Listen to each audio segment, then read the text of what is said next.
Hello, and welcome to my video. Once the person enters the cathedral, they're exposed to a lot of knowledge outside their database to interact with and learn, such as icons, candles, tapestries, stained glass windows, altars, other things.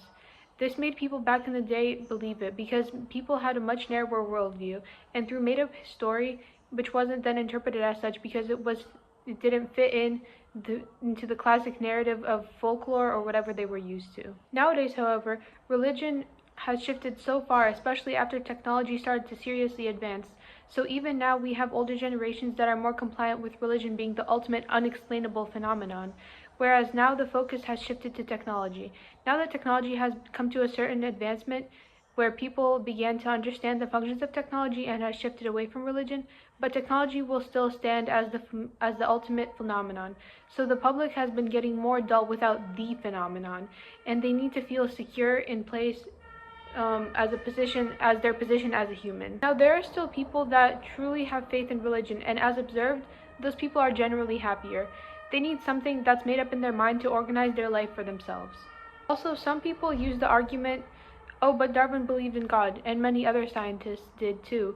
But what's helped those people become great? They needed God to organize their life trajectory and have everything planned out so that they don't have to worry about the philosophy of anything because it's already pre-written in the fates that religion suggests. And like, for example, follow 10 commandments, you go to heaven. I think that if the public keeps progressing in the way that it is, people will either fail altogether, or what's more likely going to happen is that after this period of societal depression where no one believes in a certain thing, nobody has something that's their ultimate thing, such as religion was before, and now it's technology, people will find fulfillment in themselves or something else that religion and technology didn't do in the past. As a last thought, I feel like the amount of radicalized opinions in the world, or like political battles, things like that, we have is because people are moving away from treating faith as something above them, instead more as a tool to prove a point.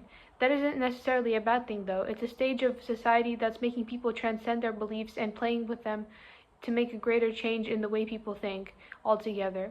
As I mentioned above about people finding fulfillment, and there will eventually move away from the surface level debate. I can't go on forever because arguments will become redundant and outdated. Similar situations have happened in the past, but the difference in the past and present is the amount of relevance religion has, or any other kind of major outside fulfillment.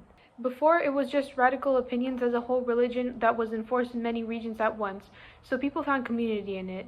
Without this community of people feeding into the same thing, people scatter and can't find fulfillment in life because it's not pre-written for them, which is ultimately why people search for a higher power. Thank you for watching my video.